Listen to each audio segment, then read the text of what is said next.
Okay, so we're going to look at criticisms of the cosmological argument today. So these are reasons why we might think that the cosmological argument is wrong. We're going to look at two kind of people's arguments against the cosmological argument, two criticisms, two from David Hume and two from Bertrand Russell. Now, they're very similar in many aspects. So we're going to kind of jump backwards and forwards between the two, and in total we're going to look at four criticisms. The first one comes from Bertrand Russell, actually, and Russell's argument, I'm putting it in red because it's a criticism, is this. He says, look, if everything must have a cause, as the cosmological argument claims that everything must have a cause. For instance, the universe is an example of everything.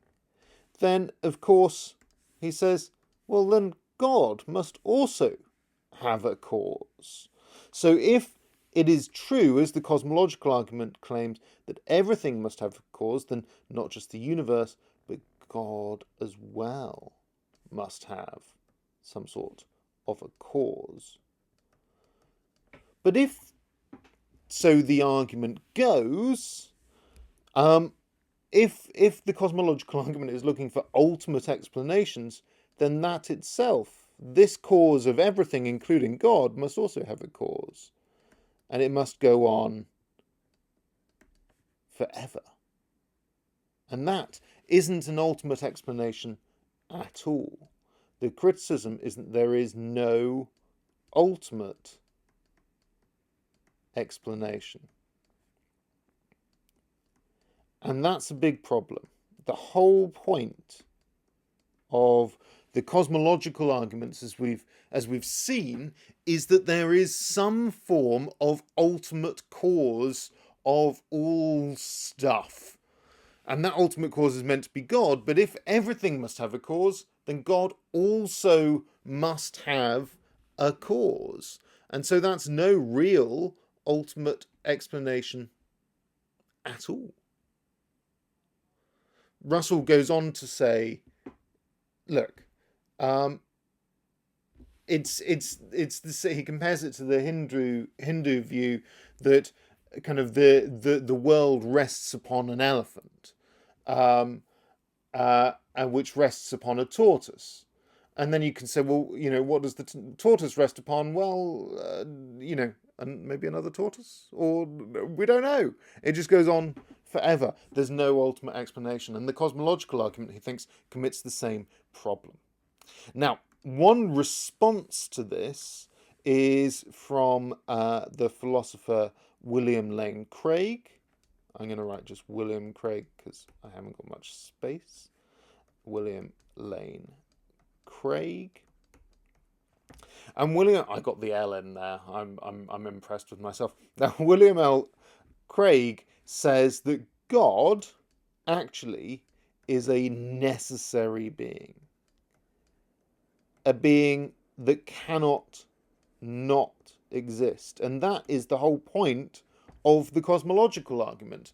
And so if he is a necessary being, as the cosmological argument believes it has established, then he is, of course, uncaused. So Craig takes issue with this bit, everything must have a cause, and says, look, cosmological arguments don't actually say that. They say that certain things must have a cause, like, for instance, in Aquinas's kind of second argument, let's say, it's the argument from efficient cause. Things that come into existence must have a cause. Well, God doesn't come into existence. That's a response to Russell's criticism. But look, if we are looking for a necessary thing, then Hume says, well, if we're looking for a necessary thing, and we often think that that necessary thing is God, according to the cosmological argument, why not just the universe? Isn't the universe simpler? Why not just stop here, he says.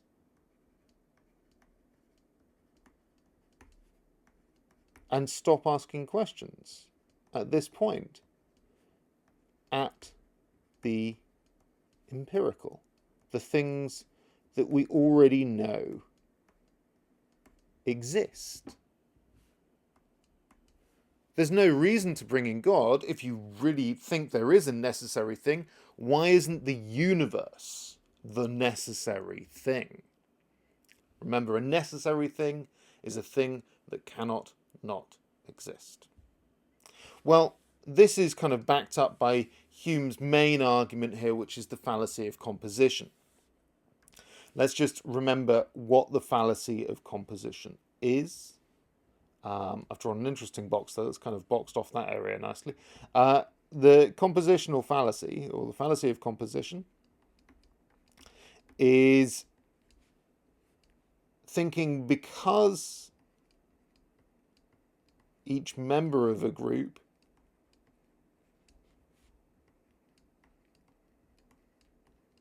has property X, the group itself has it. So it's going from kind of this first part here, because each member has a certain property, the group itself must have a property. And Hume says, if you look at kind of the arguments, the cosmological arguments we've examined, you can see things like examples given, right? So maybe a chair. Let's stick with efficient cause for now. A chair has a particular cause. It is caused by something. I'll draw an arrow for cause. A fire also, for instance, has, it's going to look like a fire soon, I promise. A fire also has a particular cause.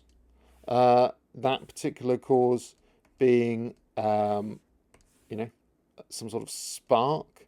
And in fact, everything has some sort of very particular cause. So we would say then, because each member has this property X, the universe as a whole has that property. That's the cosmological argument. Hume replies to that by saying this commits the fallacy of composition. He says, explanation of the parts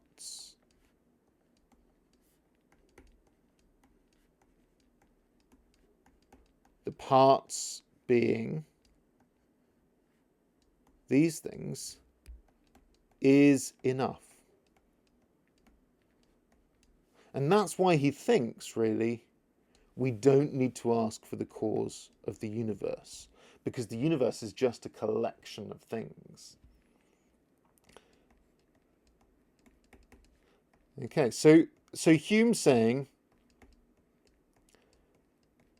that the cosmological arguments fail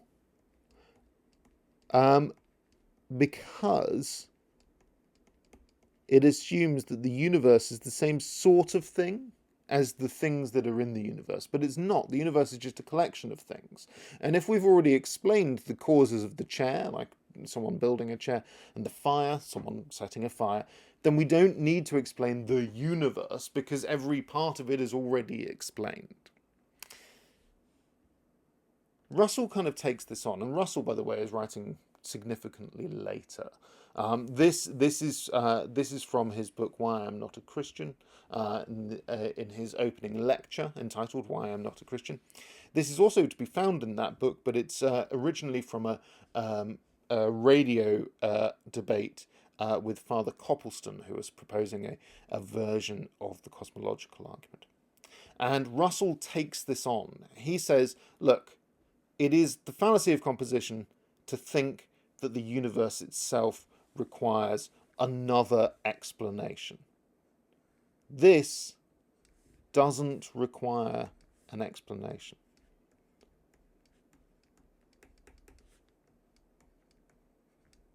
Because we've already explained its parts.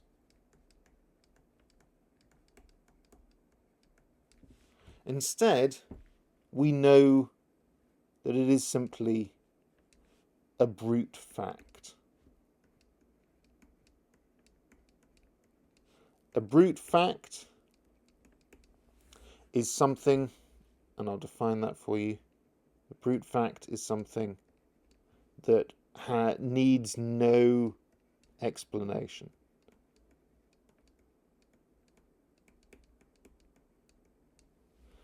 It just is. The universe just is, says Russell. And that, to complete the quote, and that is all that I have to say about it.